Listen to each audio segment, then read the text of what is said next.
Путин, враг Украины, куда-то поехал, где-то встречался. Я имею в виду встреча Путина с Ким Чен Ыном в КНДР. Они подписали какие-то договора о помощи. Если на кого-то кто-то нападет, сразу же будет немедленная реакция. Многие западные эксперты говорят, что таким образом Путин хочет создать аналог или врага, антипода НАТО. Насколько вы считаете это правда? Насколько реально Путин хочет сделать вот такую коалицию зла? И насколько серьезны вот эти встреча в Северной Корее и вот подписание этих договоров? Ну, это все несерьезные разговоры, создание коалиции, там противовес тому же НАТО. Это все больше здесь пропаганды. А серьезно, здесь можно говорить только о том, что Россия этим своим визитом показала, что она стала на самом деле страной-изгоем. Коль президент постоянного члена, президент страны, который является постоянным членом Совета Безопасности ООН, вот, ядерной державой, идет на поклон к Северной Корее, которая сегодня по всем показателям экономическим, политическим, информационным, чисто человеческим, гуманитарным находится на одна из самых отсталых стран в этом мире. И при всем при этом у этой страны народ с голоду умирает, так сказать, травой питаются огромное количество людей. То есть, и при всем при этом эта страна вся поставлена под ружье, как в свое время, например, Сталинский Советский Союз, который после Голодомора, после вот этой принужденной коллективизации, ну, заметьте, на каком уровне Советский Союз вооружался и вооружался, в конечном итоге и довооружался, да, и с другой стороны также вооружалась нацистская Германия. И вот они как раз лбом в лоб столкнулись, да, и потом ввели в трагедию все человечество. Вот. Здесь, конечно, современная Россия, она еще не дошла до уровня Северной Кореи, но она, во всяком случае, возвращается в свое недавнее прошлое, я имею в виду и информационное, и идеологически, и политически, на уровень Советского Союза. И поэтому далеко не случайно все те, кто, представители моего поколения, которые смотрели эти кадры из Пхеньяна, с тем, как принимали президента России, вспоминали, как принимали генеральных секретарей Центрального комитета Коммунистической партии Советского Союза во времена дедушки этого. Вот точно так же висели портреты Брежнева и всех остальных руководителей. Вот. И встречал дедушка Ким Ир Сен. Вот.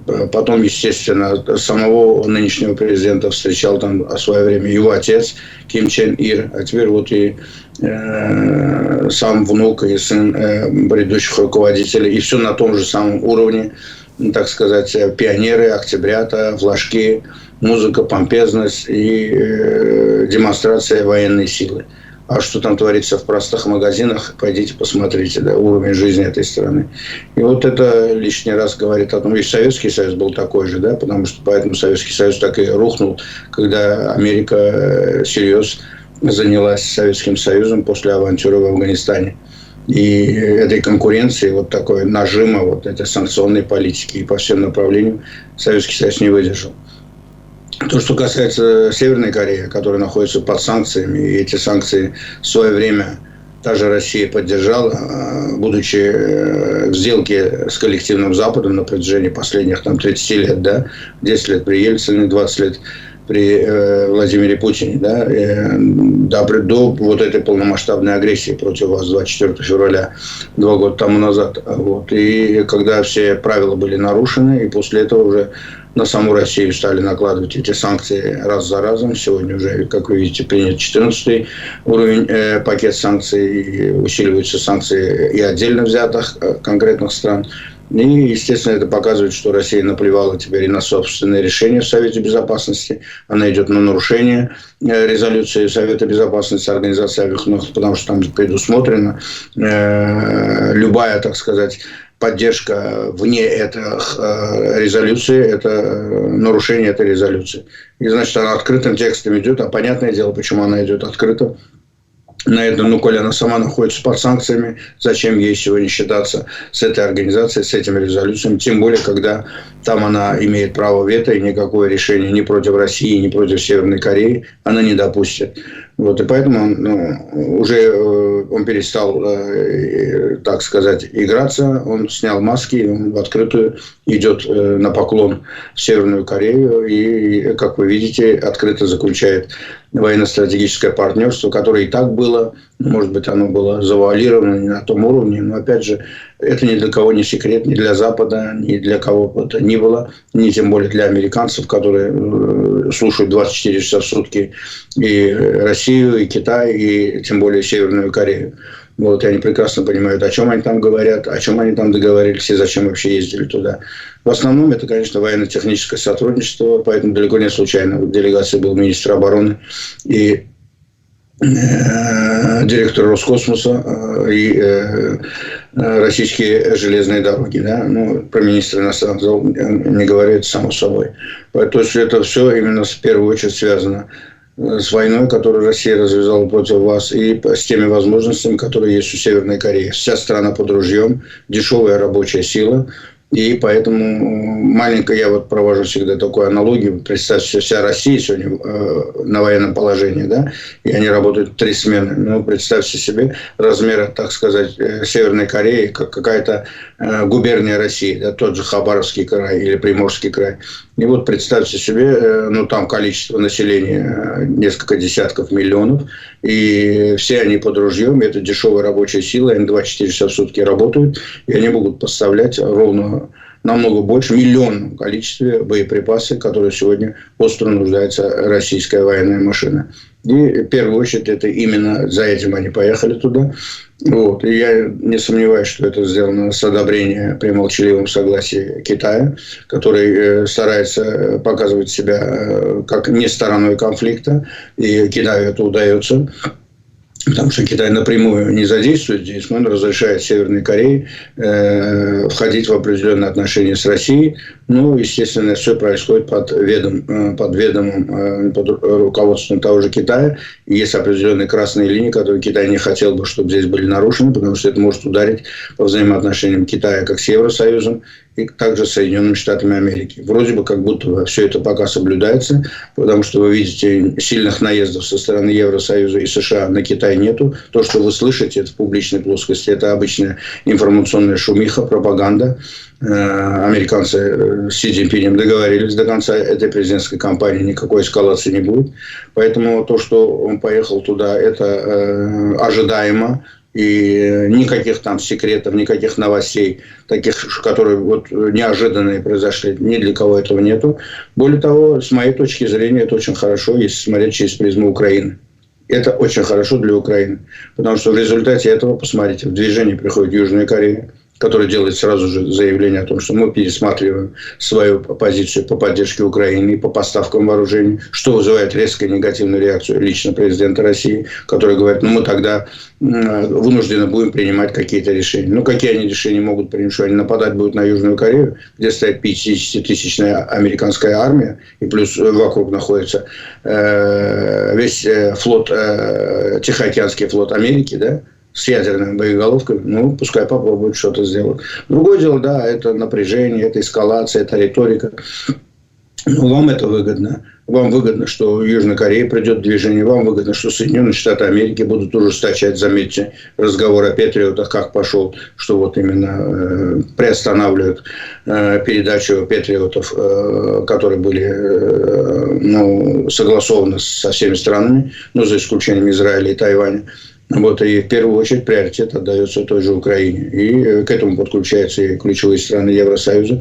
Поэтому чем жестче будет как-то проявлять Россия на внешнеполитическом поле, особенно вот в таких одиозных странах, как это, например, Северная Корея или как тот же Иран, тем это, конечно, будет, подхлестнет Запад на более активную поддержку Украины. Что касается его визита во Вьетнам, то я здесь никаких опасений больших не вижу, потому что Вьетнам ведет себя так же, как ведут себя многие страны БРИКС, та же Бразилия, например, да, та же Индия, например, которые стараются работать и с Соединенными Штатами Америки, и с Россией, и с Китаем, и со всеми, да, в этом плане.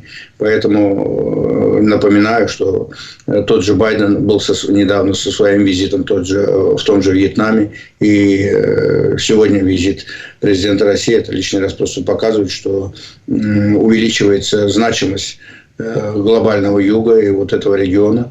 И точно так же, как увеличивается значимость и глобального востока, глобального юга, как сегодня модно стало говорить. То есть всего того, что не входит в состав Евросоюза и в состав НАТО.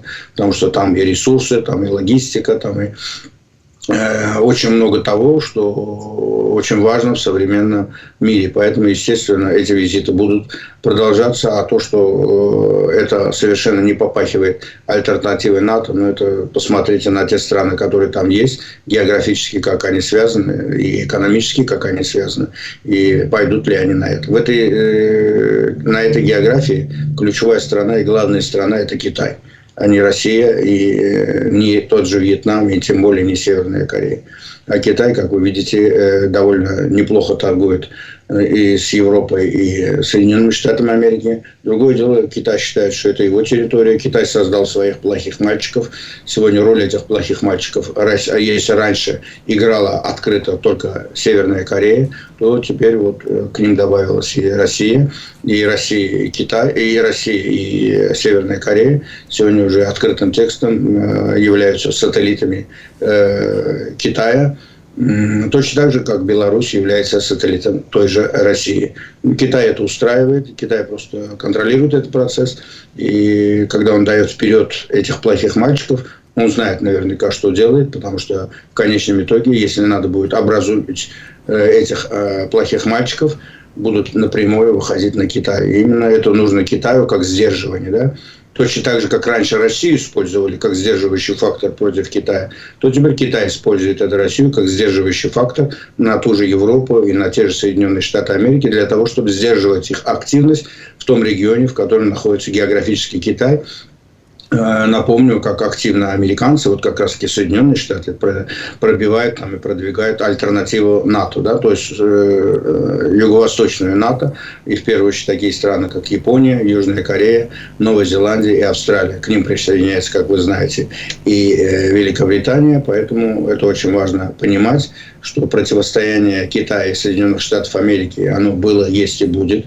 И это вне зависимости, какая администрация, будь то администрация республиканцев или администрация демократов. Это очень модная и популярная тема в Соединенных Штатах Америки. Она хорошо продается.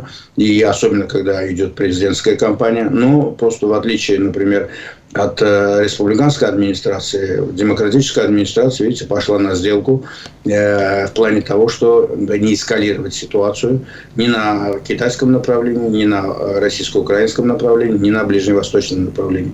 И вроде бы им удается. Что касается вот этого визита, завершаю. В сухом остатке ничего нового такого не произошло. О контактах Северной Кореи и России известно. А сам факт того, что президент России в нарушении всех, так сказать, протоколов сам лично пошел на поклон туда, это говорит о том, что в каком состоянии сегодня находится Россия, что если президент России вынужден сегодня совершать вот такие визиты и подтягивать Северную Корею до уровня такой страны, которая на карте была Россия, которая одно время была в семерку входила в качестве 8-й страны, которая все время приглашалась на ключевые мероприятия во всем мире.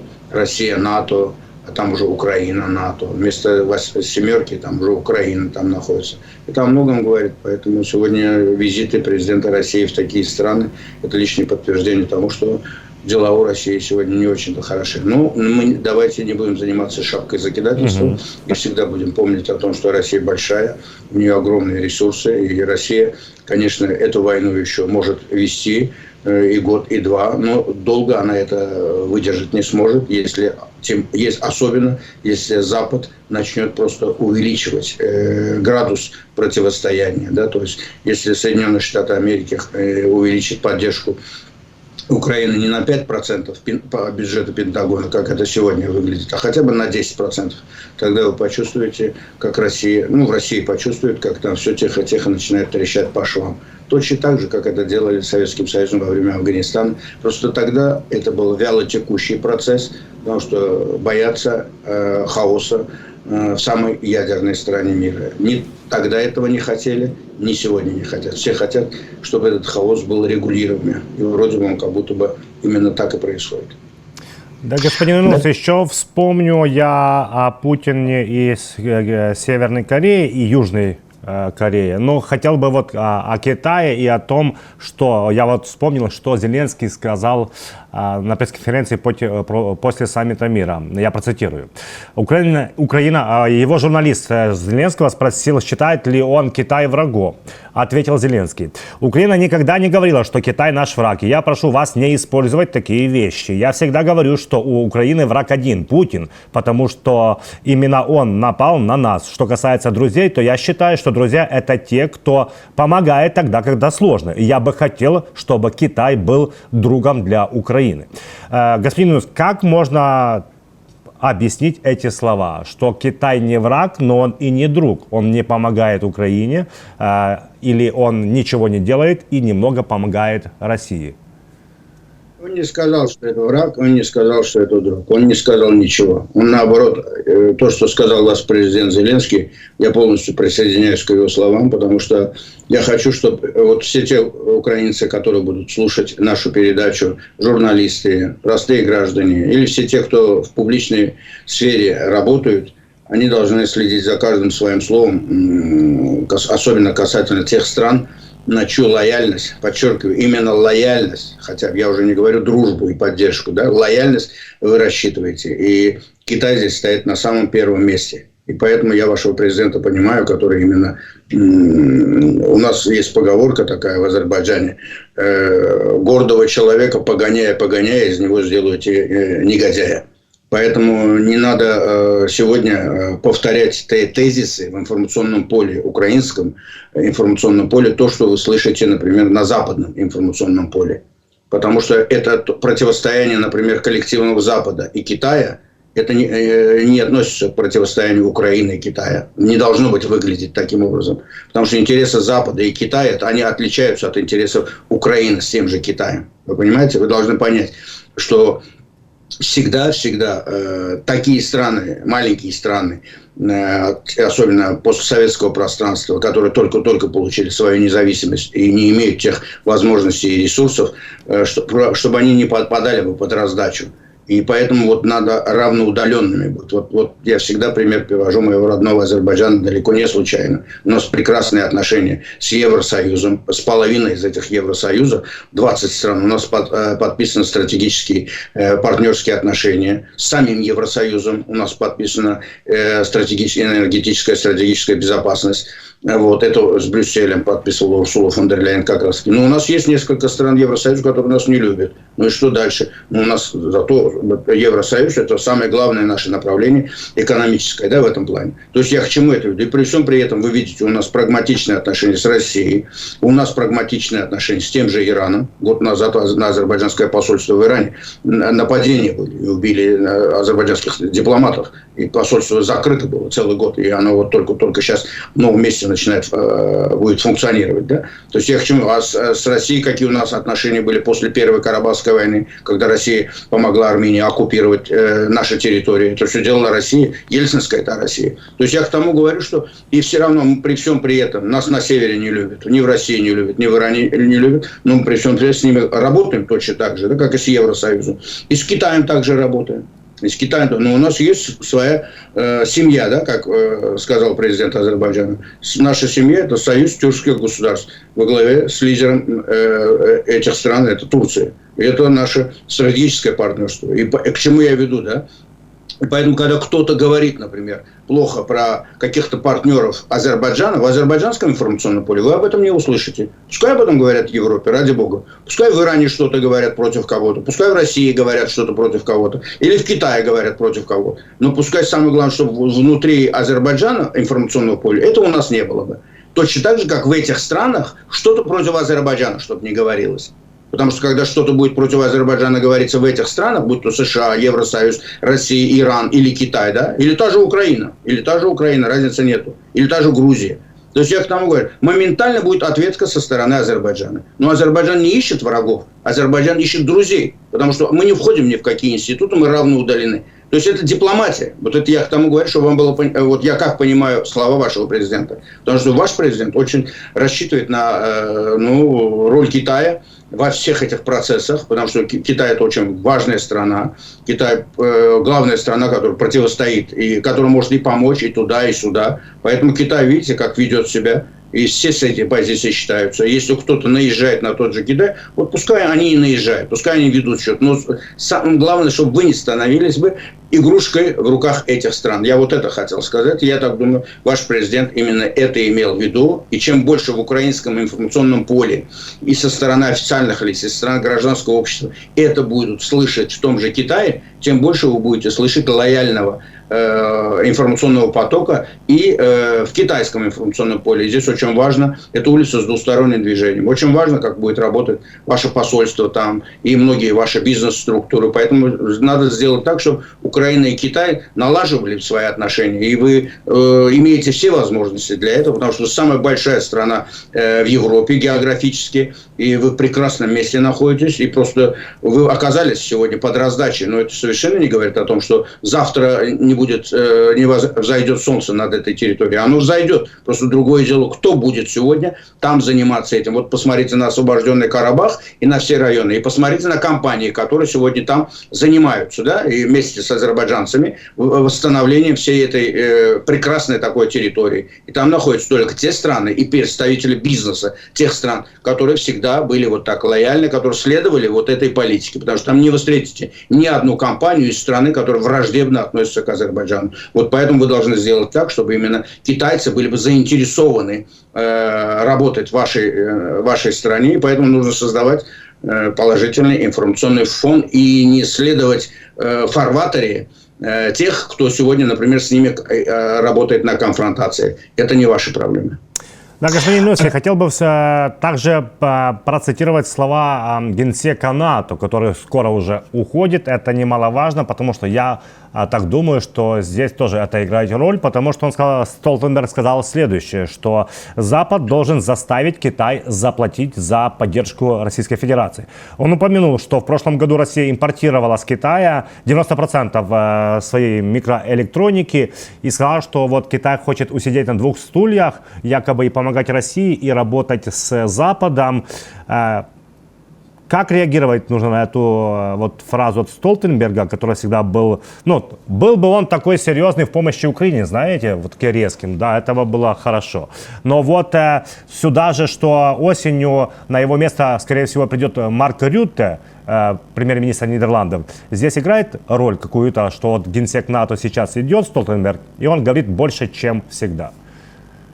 Ну, в том-то и дело, он говорит больше, чем всегда. Вы молодец, что правильно заметили, да, то, что вот говорил бы раньше такие вещи хорошие, и говорил в первую очередь так смело касательно Украины. Мы же помним, как он вел себя до этой агрессии, в самом начале этой агрессии, осмелел перед тем, как надо выходить на пенсию. Значит, ищет себе какое-то хорошее место работы и хочет о себе оставить хорошее впечатление, да. Это так же, как американские некоторые конгрессмены и сенаторы, которые ездили в Китай, к вам, в Киев. Тот же Линдси Грэм, да, посмотрите, какие песни там пел, потом какие песни здесь в Конгрессе в течение 6 месяцев пели, и вдруг сегодня снова запел совершенно другую шарманку. Поэтому это понимаем, что это связано с предвыборной кампанией или с каким-то трудоустройством. Да. Так что я слова Столтенберга серьезно не воспринимаю. Плюс в первую очередь я понимаю, что он представитель политического истеблишмента Европы и в первую очередь своей страны, которая его туда делегировала. Но опять же, это простой вопрос, да? Вот вы говорите, Китай должен заплатить, а Евросоюз не должен заплатить за то, что Евросоюз 20 лет на триллион, больше, чем на триллион долларов, да, торговал с Россией. И вот сегодня 14-й пакет санкций они только согласовали, послы, да, через неделю должны утвердить главы государств. Месяц согласовывали, да, и кое-что согласовали, кое-что не согласовали в смягченном варианте. Посчитайте по сегодняшний день, уже 3-й год войны пошел, да, сумму денег, которые поступают по сегодняшний день в российский бюджет от контактов Евросоюза, всех стран Евросоюза, в сумме, да, берите Евросоюз, и отдельно взятых стран, у кого-то больше, у кого-то меньше. И как это капает в копилку бюджет России. И эти деньги идут, естественно, на войну против Украины. Евросоюз не должен на это ответить? Вот я был бы на месте китайцев, я задал бы такой вопрос. Вы не видите бревно в собственном глазу, да? Китай делает то же самое, что делает Евросоюз. То же самое, что делает любая страна на планете с Россией. Индия, любую страну возьмите, да. Почему? Потому что они всю жизнь с Россией торговали. Больше всех торговало Евросоюз. Соединенные Штаты меньше всего. У Соединенных Штатов там было на 7 миллиардов, что ли, не такие обороты. Потому что Соединенные Штаты далеко находятся, и они грамотно, правильно вели себя с Россией, да, чтобы не быть завязанным. Вот, а Евросоюз завязался, и посмотрите, какие коррупционные там дела, и влияние сегодня России, их пятая колонна, на каком уровне, да, сегодня. Особенно в бывших странах Варшавского договора. Я уже не говорю, ключевые страны Старой Европы, в том числе Германия, Франция, Италия, наглядные тому свидетельства, да. Сильвио Берлускони, вся команда, которая была с ним связана, Герхард Шрёдер, Ангела Меркель, это Германия, первая экономика. Ну, я уже про Францию не говорю. Да все президенты Франции, включая последнего Макрона, как они были завязаны на Москве. Минские соглашения – это Москва, Германия, Франция. Я уже не говорю про Ле Пен и про успехи правых, которые там сегодня в Европе происходят. Это же не только Венгрия. И вот суют целый день Венгрия. Все остальные страны, это и Франция, и Германия, и Италия, они похлеще были, чем та же Венгрия. И у них по их возможностям. И что, они были наказаны? Напомню, в 2015 году в обход эмбарго, который сам же Евросоюз принял в 2014 году, на 216 миллионов евро были поставлены оружие. Франции, Германии, Австрии и еще несколькими странами. Оружие на таком уровне России в обход эмбарго невозможно не поставить без санкций президента страны, если это во Франции, канцлера ФРГ, если это в Германии, министра иностранных дел, министра обороны, начальника разведки. Это невозможно без них. Ну и что, кто-нибудь их наказал? А Столтенберг говорит, они должны быть наказаны, должны ответить. А европейцы не должны отвечать за свои прошлые преступления в отношении того, как работала демократия с автократиями. Ну, а то, что за эти 2 года сегодня происходит, и по сегодняшний день еще не все санкции применены. Почему? Почему сегодня только Линдси Грэм выходит, вот буквально, да, за час до нашей передачи он вышел и сказал о том, что надо вот с визит Северную Корею дает нам основание, и то, что вот там Россия заключила с ними такой договор о стратегическом партнерстве, дает нам основание признать Россию страной-спонсором терроризма. То говорят, то не говорят, то давай выдвигаем закон. Ну и что? Болтология, да. Что в Соединенных Штатах Америки болтают, что в Европе болтают. Потому что это красиво все не продается, вот они будут это говорить. А в реале же совершенно другое. С самого начала этой войны они хотели пойти на сделку. И на вас давили. Хотели, чтобы вы поломались бы и согласились бы на эту сделку. Поэтому то, что сегодня на Китай, вот так Столтенберг там или кто-то что-то такое говорит, это хорошо продается. Но это неправда. Это неправда сказать, что Китай должен ответить. Да, если Китай должен ответить, точно так же, как должны ответить те же европейские структуры. Посмотрите на уровень товарооборота. Да. Китая. Вот у Китая товарооборот за эти 2 года войны увеличился на 100 миллиардов. Было 140 миллиардов, сегодня это 240 миллиардов. За 2 года войны на 100 миллиардов. А теперь посмотрите, вот позовите каких-нибудь экспертов, экономистов, пускай по странам пойдут все, и посчитайте в сумме. И когда кто-то говорит, типа Столтенберга, об этом спросите у того же Столтенберга, а вот за это, за такую сумму бизнеса с той же России по сегодняшний день, кто будет отвечать в Евросоюзе и в НАТО? Вот тогда бы, если бы я был бы, например, китайской стороной, там, представителем там, Министерства иностранных дел, я им также сказал бы. Поэтому это, знаете, с больной головы на здоровой. Да. Все сегодня зарабатывают. И все зарабатывают на России. И все заинтересованы, чтобы Россия ослабела бы, но чтобы не рухнула. И на ней будут по дешевке скупать. Вот Китай, Индия по дешевке скупают. Точно так же Россия, вы что думаете, от хорошей жизни он пошел на Северную Корею? И Северная Корея на этом деле хорошо будет зарабатывать. И она и так оружие выпускает, да? Зато за это оружие она получит, во-первых, огромное количество продуктов, продовольствия. В России этого продовольствия в достаточном количестве. Ну, для Северной Кореи этого достаточно, чтобы народ там не голодал. Ну и с другой стороны, космическая разведка у россиян есть. Ракетные технологии, там, ядерные технологии. Это все у них есть. Поэтому взамен что-то... Поэтому Северная Корея также на этом деле зарабатывает. Если бы Россия не оказалась бы в таком состоянии, что Путин поехал бы в Северную Корею, да он отправил бы туда министра обороны. Да, в крайнем случае, замминистра, даже не обязательно министра обороны.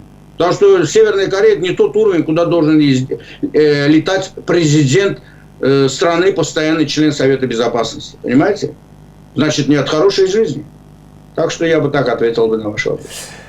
Господин Юнус, также хотел бы проговорить и вспомнить о новостях с Кавказа, потому что вот премьер-министр Армении Пашинян дал поручение приступить к подготовке новой конституции страны на фоне требования Азербайджана исключить упоминание о Нагорном Карабахе на основе закона, потому что в Конституции внесено в Армении статус Карабаха. Насколько реально Армения хочет деэскалировать все отношения с Азербайджаном и насколько на это влияет, хочет или не хочет Россия? Ну, здесь не только Россия, здесь очень много стран, которые хотели бы, чтобы это произошло, и очень много стран, которые этого не хотели бы. Иногда эти силы находятся в рамках одной и той же страны. Угу. Просто ситуация, она, так вы видите, как динамично развивается. И то, что было 3 года тому назад, 3,5 года тому назад, после завершения Второй Карабахской войны, и сегодня это большая разница. Особенно после начала полномасштабной агрессии России против вас. И когда западная машина пришла в движение, и вот это противостояние между Западом и Россией дошло до апогея, так скажем. Да? Вот. И в этой связи, конечно, очень многие стали смотреть на карту и понимать, насколько важна сегодня вот такая территория, такая география, как Южный Кавказ. Хотя и не только Южный Кавказ, но и страны Центральной Азии, особенно такие ключевые, как Казахстан и Узбекистан, стали очень важными, так сказать, игроками во всех этих логистических проектах. И поэтому туда же устремляется Китай, Россия, как и в Казахстан, и Узбекистан, даже подключают сюда, видите, и Киргизстан, и Туркменистан. То есть это очень важно, потому что, особенно для Китая. Китай уже более $1 триллиона вложил вот в этот проект, да, «Один путь», который у них уже не последние годы, которые пробивают. Но это же невозможно. Это у них 3 направления было. Один был через Россию, второй это срединный, вот этот срединный, который идет через Казахстан, Узбекистан, там Каспийское море, Азербайджан, Грузия, Турция и далее в Европу, да, вот. Или же у них южный путь, это через юг, опять же, выход к Персидскому заливу. То есть я к тому говорю, что это насколько это важно сегодня в мире, что значимость Южного Кавказа повышается.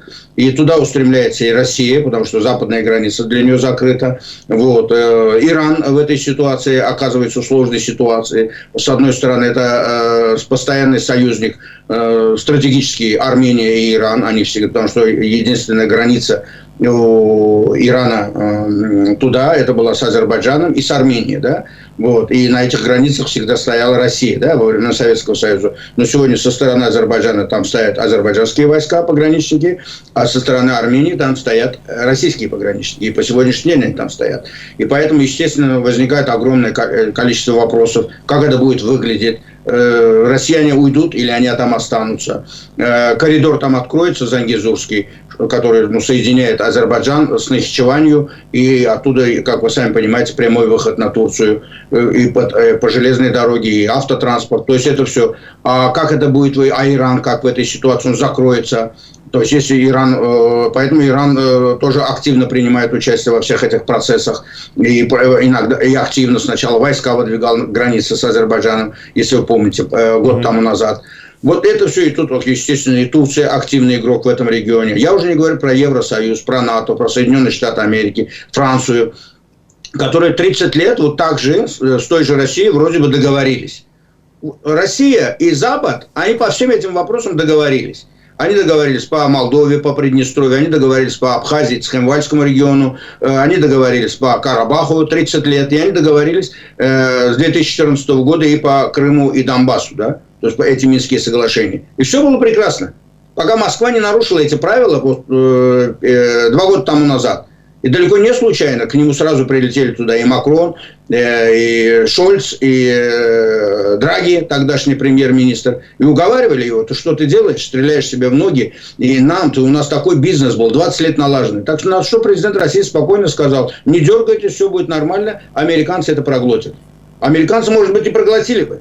Американцы и готовы были проглотить, потому что, естественно, Россия тоже работает, у нее тоже разведка есть, и они прекрасно понимали и знали, какие здесь были умонастроения. Поэтому далеко не случайно президенту Зеленскому Байден предложил самолет, да, покинуть страну. Ну, он же этого не сделал, и страна отстояла и Киевскую, и Сумскую, и Черниговскую область. То есть вы поменяли эту повестку дня. И в результате этого Запад вынужден был идти на конфронтацию. И уровень этой конфронтации 2 года тому назад и сегодня, посмотрите, небо и земля. Это уже дошло до того, что назад дороги уже нету. И никаких разговоров о переговорах точно так же не будет.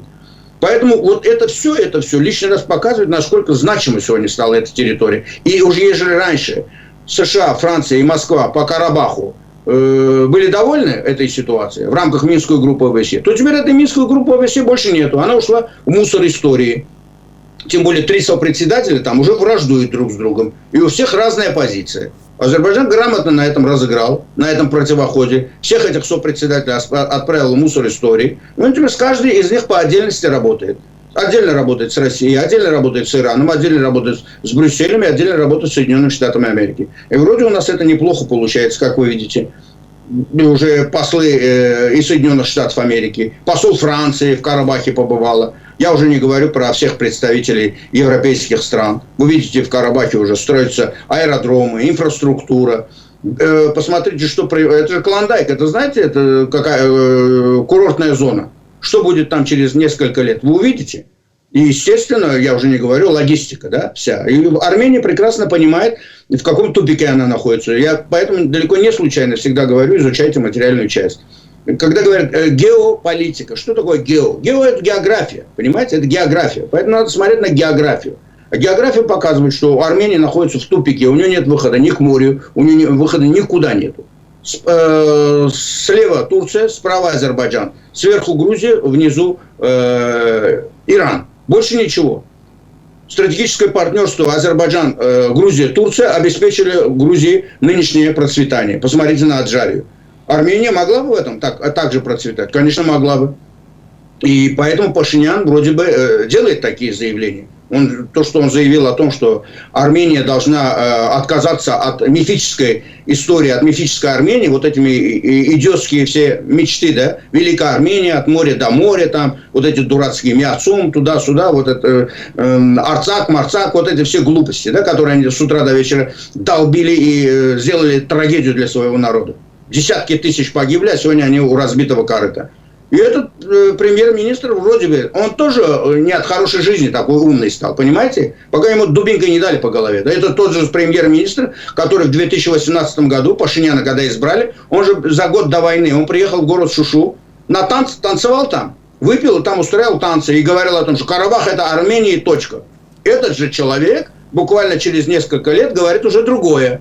Вот, значит, вот смотрите, украинцы, делайте вывод, да, пока дубинкой по башке кому-то не дашь, он не будет говорить тебе, что именно то, что тебе нужно. То есть это именно позиция, которая нужна при любых переговорах. Силовое давление всегда. Кнут и пряник, как говорится. Поэтому сегодня над Пашиняном кнут и пряник Азербайджана. Однозначно. Он от этого кнута уже наверняка навидался. Он теперь хочет пряник. А для пряника, извиняюсь, иди подписывай мирный договор. Он говорит: я согласен. Нет, дорогой мой, иди меняй свою конституцию. Потому что 30 лет назад, когда Армения объявила декларацию о своей независимости, она в эту дурацкую декларацию вписала вот эту тему Карабаха, как неотъемлемую часть Армении. Но теперь, если мы подпишем мирный договор, а завтра какой-нибудь конституционный суд возьмет и скажет о том, что это несоответствие Конституции Армении. Поэтому нужно менять эту Конституцию, ну, эту преамбулу, да, надо менять. А для того, чтобы ее поменять нормально, он сегодня по-другому, он более грамотно подходит к этому. Да, он хочет в Конституцию внести изменение, там, фразу такую, что мы стремимся в Евросоюз. Вот так, как вы в Украине сделали, вот такого типа. Ну, раз даже какое-то изменение в Конституцию будешь выносить, значит, по новой нужно эту Конституцию выносить на референдум, да? А если ты будешь выносить на референдум, естественно, он планирует оттуда убрать вот эту ситуацию. Просто другое дело, насколько сегодня армянское общество к этому готово. Пашинян и его команда, они к этому готовы. Просто вы видите, как сегодня там российская оппозиция в лице вот этого Папа Гапона, который там бегает в рясе по Еревану. И посмотрите, да, 20 тысяч сначала собрались, а сегодня по 200-300 человек осталось вокруг него. То есть армянское общество тоже его не принимает. Но уровень поддержки того же Пашиняна тоже опускается. Но это все российская пятая колонна. Да, и этот Баграт, этот поп, работает по указке из Москвы. И армянская церковь во главе с этим католикосом Михаилом Гарегином II тоже работает по указке из Москвы. Ну, естественно, оппозиция, которая сидит в парламенте, да, бывшие президенты Качарян и Саркисян. Ну, они как будто бы армянское общество их не приветствует. Они, так сказать, не очень-то сильно рады тому, что делает сегодня Пашинян, потому что, ну, это же была национальная идеология у них, и в этой национальной идеологии она привела их вот к такому, к разбитому корыту, да, как в этом сказке о рыбаке и рыбке. Ну, если они выйдут из этого, вот, и они поймут, что будущее Армении именно в мирном сосуществовании со своими соседями, и в первую очередь с Азербайджаном, а значит автоматически с подписанием такого же договора с Турцией и открытие всех коммуникаций, у Армении сегодня Стамбул, Ереван самолет летает. Там 500 000 армян живет, которые занимаются бизнесом. Они давно готовы были, еще 10 лет тому назад, когда была футбольная дипломатия, даже больше, чем 10 лет тому назад, готовы были открыть на это. Турция на это не пошла. После реакции Азербайджана, да, нет никаких взаимоотношений с Арменией, пока не будет мирного договора и не будет освобождения всех территорий. Да. И вот сегодня, когда произошло, Турция также говорит, подписывайте, и мы тогда откроемся. То есть в Армении они понимают, что тогда Турция моментально экономически войдет туда. Многие боятся этого. Боятся те, которые 30 лет на этом делали хорошие деньги, карьеру. Это армянское лобби в Москве, это армянское лобби во Франции, это армянское лобби здесь в США, в Калифорнии.